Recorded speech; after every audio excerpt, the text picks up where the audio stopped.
अस्सलाम वालेकुम जी, मेरा नाम मुबश्शिर लुकमान है। आप देख रहे हैं मुबश्शिर लुकमान यूट्यूब चैनल। नूर मुकद्दम केस के हवाले से कुछ बड़ी इंपॉर्टेंट इन्फॉर्मेशंस आई हैं, मैं आपको ज़रूर बताऊंगा। लेकिन आपको ये बताऊं कि उससे पहले मैं आपको वो खबर देता हूं कि जो मुझे जाहिद गशकोरी साहब ने दी है, जो न्यूज़ और जंग के कॉरस्पॉन्डेंट हैं और पहले दिन से न्यूज़ की तरफ से इस केस के ऊपर काम कर रहे हैं, इस्लामाबाद बेस्ड हैं।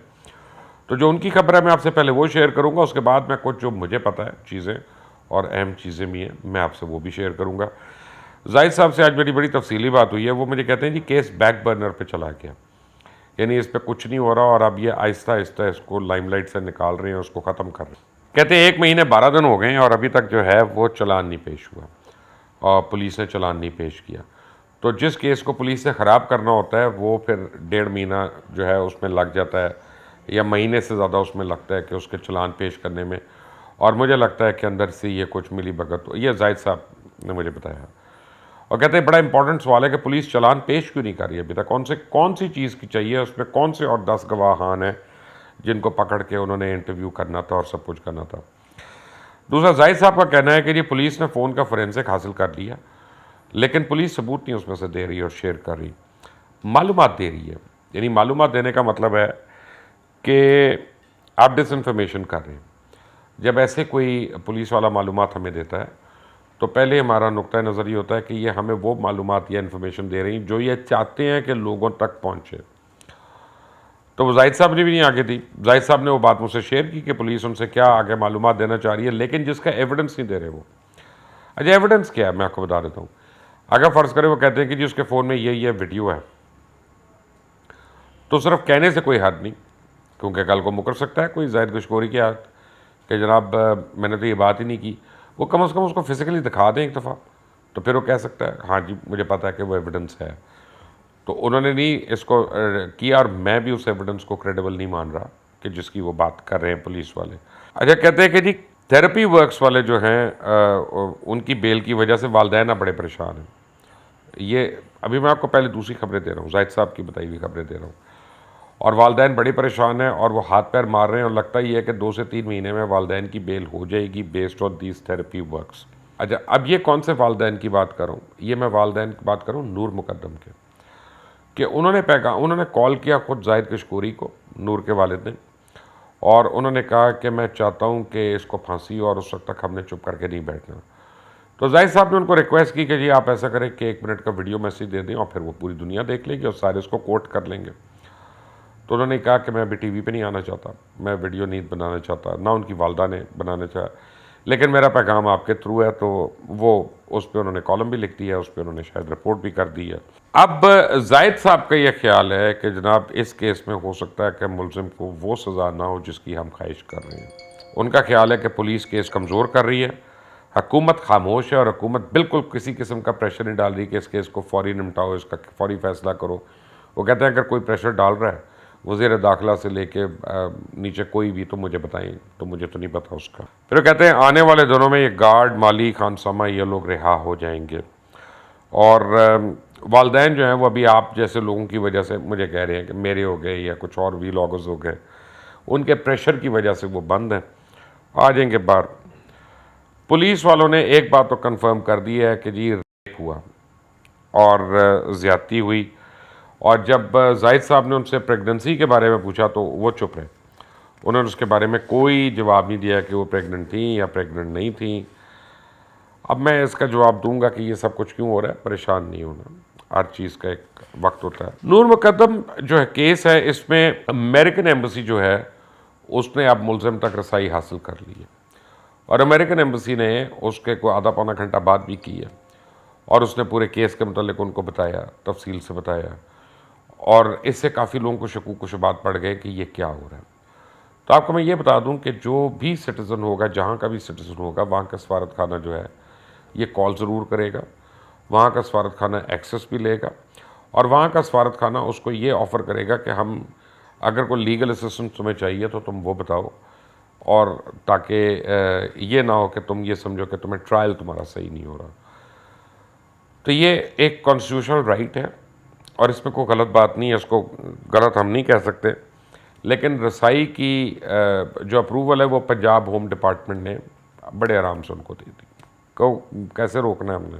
अब क्या है, इसको अमरीकी शहरी होने का कोई फ़ायदा हो सकता है? तो मेरे किताब में नहीं हो सकता। उसकी वजह कि डिप्लोमेट नहीं है, ना डिप्लोमेट है ना गवर्नमेंट सर्वेंट है। अभी उनके बहुत उनको और केसेस हैं जहाँ पे उनको लोगों को बचाना होगा। कोई फ़ौजी आ गए यहाँ पे, कोई उनके वर्कर्स आ गए, कॉन्ट्रैक्टर्स आ गए, अफ़गानिस्तान से बड़े लोग आ रहे हैं। तो वो मेरा नहीं ख्याल कि इस वक्त वो इसको बचा के दूसरों को बलि का बकरा बनाएंगे। वो कहेंगे कि भाई जो होता है होने दो, हमने तो दूसरे लोगों को बचाना है। तो इससे मेरा नहीं ख्याल कि अमेरिकन एम्बेसी जो है वो ज़्यादा इससे ज़्यादा इसके लिए कोई प्रेशर वगैरह डालेगी या कुछ होगा। उनका रूल बड़ा सिंपल है कि जो भी अमेरिकन दुनिया में किसी भी मुल्क में कोई जुर्म करता है तो वहाँ के मुरवजा कवानीन के मुताबिक उसको सज़ा जो होनी है। हाँ, जब एक दफ़ा सज़ाए मौत हो जाती है तो फिर वो एक रहम की अपील ज़रूर कर सकते हैं, या वो उसको वकील बेहतर दे सकते हैं अगर उनको लगे कि इसको वकील की रसाई नहीं हुई। तो ये तो हो सकता है, जिस तक कभी नौबत नहीं पहुंची। ये कहा जा रहा है कि जो दरिंदा है, दरिंदे के बड़े रिश्तेदारों ने अमेरिकन एम्बेसी को अप्रोच किया और कहते हैं कि जी आपका सिटीज़न है, ये है, वो है, आप क्यों नहीं बचा रहे इसको। तो बहरहाल वो ओपनली तो बचा नहीं सकते, लेकिन यह है कि अब उन्होंने काउंसलर एक्सेस कर ली है। देखते हैं मुस्तकबिल में क्या होगा, इसके बारे अभी कुछ कहना ज़रा काबिल वक्त है। फोरेंसिक में कोई नई चीज़ें सामने आई हैं, जो फोरेंसिक रिपोर्ट्स आई हैं। तशद्दुद का तो मैंने आपको पहले भी बता दिया कि बदतरीन तशद्दुद हुआ है, बदतरीन, और उसका जो नमूने हैं उसके वो भी मैच कर गए हैं। होता क्या है कि जब विक्टिम के ऊपर ज़्यादती हो रही होती है तो वो मुज़ाहमत करता है, वो अपनी प्रोटेक्शन में वो हाथ पैर मारता है, मुंह मारता है, तो क्रॉस मैच होता है ऐसे में फोरेंसिक। क्या कि विक्टिम की फ़र्ज़ करें उसको कोई ज़बरदस्ती करने लगा है, उसने उसको हाथ मारा है, नाखून मारे हैं मुंह पे, तो उसके जो नाखून है उसके अंदर उसकी स्किन के जो टुकड़े हैं वो आ जाएंगे। तो वो उन स्किन के टुकड़ों को निकाल के अलग से एग्जामिन किया जाता है। इस सूरत में वो दरिंदे के साथ एग्जामिन किया गया, वो सब कुछ मैच हो गया। तो वो फोरेंसिक्स तो उनके बिल्कुल कंप्लीट हैं और उसमें तो वो मुझे नज़र आता है। आपको याद है कि एक चीज़ जो है, दो चीज़ें इसमें ज़रा आपको अगर कहीं और से पता चले तो आप कंफ्यूज होंगे कि 2 लोगों का खून है वहाँ पे, 2 ब्लड सैंपल्स हैं जो लिए गए हैं, और इसी तरह एक जगह पे 2 फिंगरप्रिंट्स भी मिल रही हैं। तो वो परेशान नहीं होना, उसकी वजह यह है कि आपको पता है कि थेरेपी वर्क्स वाले का जो अमजद था, अमजद को भी उसने चाकू मारे थे, और पहले गर्दन पे भी मारा था, मुंह पे, और फिर उसके कंधे पे मारा, और इस तरह से जो बड़ा वाक़या था कि जिसको बाद में पिम्स ले गए थे, और RTA रोड ट्रैफिक एक्सीडेंट में जिसका उन्होंने इलाज करवाया कह के, तो उसका भी तो खून गिरा होगा ना वहाँ पे। तो एक तो बेचारी नूर हो गई और एक वो जाहिद हो गया, जाहिद कह रहा हूँ, अमजद हो गया। उन दोनों के खून के सैंपल आ गए, और अगर अमजद ने या किसी और ने दरिंदे से वेपन यानी पिस्तौल या कोई चाकू वाकू छीना है और उसे छीन के उसको पकड़ा है, तो फिर उनके ऊपर भी किसी एक के फिंगरप्रिंट आए होंगे। तो ये कोई इतनी बड़ी अनैमली नहीं है, इसमें कोई इतनी परेशानी की बात नहीं है। इसलिए जब आपको पता चलता है तो इसमें बी काम। अब आपको बताऊं कि फिंगरप्रिंट्स और दीगर जगहों के जो नमूने लिए गए हैं उनसे वो ये साबित करने की कोशिश कर रहे हैं पुलिस के जनाब, इसमें थेरेपी वर्क्स वाले जो हैं उन्होंने कितना कितना सबूत को मिटाने की कोशिश की है। और ये आने वाले दिनों में जब वो चलान पेश करेंगे अदालत के आगे तो फिर पता चलेगा। बकौल जाहिद साहब के जान के चलान लेट हुआ, मैं थोड़ा सा उससे डिसएग्री करता हूँ, हमारे दोस्त हैं, भाई हैं, लेकिन मैं डिसएग्री करता हूँ। जेल से जो खबरें आ रही हैं वो लगता है कि जाहिद अपनी निगरानी में कैदियों को दिन में नहीं सोने देता, उनको उठा के रखता है। यानी उसकी 2 कैदियों उसके साथ रखे हुए हैं ताकि अगर वो खुदकुशी की कोशिश करे या ड्रग्स की उसको जब तलब हो, उस सूरत में वो कुछ बेवकूफ़ी की हरकत करे तो वो कैदी उसको पकड़ सकते हैं और उसको रोक सकते हैं। तो वो अब क्या कर रहा है कि वो उनको दिन को नहीं सोने दे रहा, और बिल्कुल भी दिन को नहीं सोने दे रहा, ताकि रात को वो अनइंटरप्टेड सोए, और अगर उसने कुछ और करना या ना करना हो तो वो उसको वो हो जाए। जबकि उसकी माँ जो है ना, इस्मत आदम जी जो है, उसने एक अजीब मुतालबा कर दिया जेल के अंदर। आप सोचें कि उसने क्या मुतालबा किया। वो कहती है कि मुझे ब्यूटी पार्लर जाना है, यानी इन्ना लिल्लाहि व इन्ना इलैहि राजिऊन। तुम किस मुकदमे में अंदर हो, तुम्हारी औलाद किस मुकदमे में है, तुम्हारा मियाँ उसमें है, तुम्हारा पूरा घर उजड़ा हुआ है, और तुम कहती हो मुझे ब्यूटी पार्लर जाना है। ये मैं आपको एक्चुअल बात बता रहा हूँ, ये मैं मजाक नहीं कर रहा। वो कहती 2 चीज़ों तक मुझे रसाई चाहिए, एक मुझे पार्लर एक्सेस चाहिए, सैलून एक्सेस चाहिए, और एक मुझे कैंटीन की रसाई चाहिए। क्यों? वो कहती है जी अखबार मैं ख़रीदती हूँ, मुझे 2000 रुपये का मिलता है, पता नहीं मिनरल वाटर की बोतल जो है वो कितने हज़ार की मिल रही है या 100 की मिल रही है। तो इस्मत आदम जी बड़े अरबों डॉलर है आपके पास, कोई टेंशन की बात नहीं है, कर दे, को लाख रुपये खर्च हो जाएगा तो वो क़यामत नहीं आएगी। लेकिन पार्लर आप ना आ जाएं, क्योंकि पार्लर आप ज़रा आपका मियाँ भी आपको असली हालत में देखे, फिर पता चले वो आपके साथ रहना भी चाहता है कि नहीं रहना चाहता, और जो असल शक्ल है आपकी वो तो सामने आई ना। जो मुलाकाती उनके लिए सामान लाते हैं उनकी कहने के मुताबिक, अच्छा मुलाकाती इसका मतलब है आ रही हैं, बहुत आ रही हैं। आप देखें कितने ये पैसे वाले जो होते हैं ये एक दूसरे के साथ बड़े स्टडी होते हैं, एक दूसरे के साथ बड़े रले मिले होते हैं। तो वो तो आ रहे हैं, और जो सामान उनको देते हैं वो पुलिस खा जाती है, वो जेल के काम खा जाते हैं। तो welcome to Punjab police Ismat Adam ji, Punjab police के बड़े बड़े कारनामे हैं, आपको क्या पता, अभी तो शुरू हुए हैं पता चल। जहाँ तक दरिंदे के खिलाफ अदालती कार्रवाई है और ये जो चलान पेश नहीं हुआ, मैं आपको बताऊँ कि इसकी एक बड़ी मेन वजह है कि 31 अगस्त तक अदालतें बंद थी, छुट्टियाँ थी अदालतों की। तो पुलिस अगर 15 दिन पहले भी चलान पेश कर देती तो उसकी सितंबर से पहले पेशी नहीं लगनी थी, और सितंबर से पहले वो रिव्यू नहीं होना था। तो पुलिस ने क्या किया है कि उसको एक क्रॉस चेक किया, डबल चेक किया, तो वो सोचना कि जी ये 1 महीना 12 दिन उन्होंने क्यों ले लिए चलान पेश करने में। तो मेरा ज़ाती ख्याल है कि पुलिस ने अदालती कार्रवाई की वजह, वो छुट्टियों की वजह से ऐसा किया, और जब वो चलान पेश हो जाता तो रिकॉर्ड पे आ जाता, रिकॉर्ड पे आ जाता तो डिफेंस को पता चल जाता कि क्या क्या पेश कर रहे हैं। तो उनको एक बड़ा लंबा अरसा मिल जाना था उस चलान के लिए डिफेंस प्रिपेयर करने का।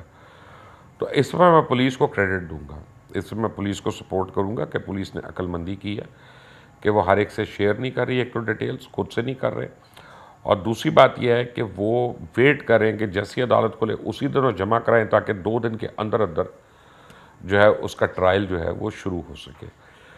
थेरेपी वर्क्स वाले जो हैं उन सारों को जिनको बेल हुई थी उनको नोटिस इशू हो चुके हैं, और गालिबन कल तो नहीं लेकिन परसों, मैं आपको बताऊं परसों या तरसों, इस्लामाबाद हाई कोर्ट जो है उनका अपनी कॉज लिस्ट में लगा देगा और इशू कर देगा डेट के कब होने हैं। मैं आपको एक मोहतात अंदाजे से बता सकता हूं कि इंशाल्लाह अगले हफ्ते उनकी भी वो एप्लीकेशन लग जाएगी। क्वाशमेंट ऑफ बेल जो है उसकी एप्लीकेशन जो है नूर मुकद्दम के वालिद की तरफ से और शाखावर लीगल काउंसिल की तरफ से जो बेल लगी कि वो लगी हुई है कि उसको कैंसिल करने के लिए, वो भी लग जाएगी। तो अगले हफ्ते हमें पता चल जाएगा कि अदालत का और ट्रायल का कोर्स जो है वो किस डायरेक्शन में जा रहा है। ये मैं आपको बता सकता हूँ कि बहुत लोग कूद चुके हैं इसमें, बहुत ज़्यादा स्ट्रिंग्स पुल हो रही हैं, और इस्लामाबाद और लाहौर में कोई ऐसा क्रिमिनल लॉयर नहीं है जिसको अप्रोच नहीं किया गया और जिससे उसकी राय नहीं ली गई। कुछ को तो मैं जानता हूँ और उन्होंने मुझे बताया उसमें कि उनको राय ली गई है और उनको बताया गया। चौकीदार जो है उसने परसों से मुझे अप्रोच करने की कोशिश कर रहा है, यानी उसके एक रिश्तेदार, कि वो मुझे अप्रोच करें। मैंने अभी तक उनसे बात नहीं की। वो कहते हैं जी हम आपको अपनी साइड ऑफ द स्टोरी बताना चाहते हैं। मैंने कहा भी ठहर जाए, ज़रा चलान पेश हो जाए, फिर आपकी साइड ऑफ द स्टोरी भी सुन लेते हैं, वरना कल को मुझे ये ना आप कोई कह सके कि जनाब मैंने उसको गाइड कर दिया कि तुमने ऐसा कहना है, ऐसे नहीं कहना, तो मैंने इस वजह से मैंने अवॉइड किया। It is very simple. Noor Muqaddam को इंसाफ मिलता है या नहीं मिलता इसका तो आने वाला वक्त बताएगा, लेकिन जो जो केस में हो रहा होगा मैं आप तक वक्तन फ़वक्तन लेके आऊँगा। और अगर आप चाहते हैं कि आपको पूरी अपडेट्स मिलें तो प्लीज़ इसको सब्सक्राइब करें और बेल आइकॉन को ज़रूर प्रेस करिएगा। कमेंट्स में अपनी राय देना मुझे ना भूलिएगा। अल्लाह हाफ़िज़।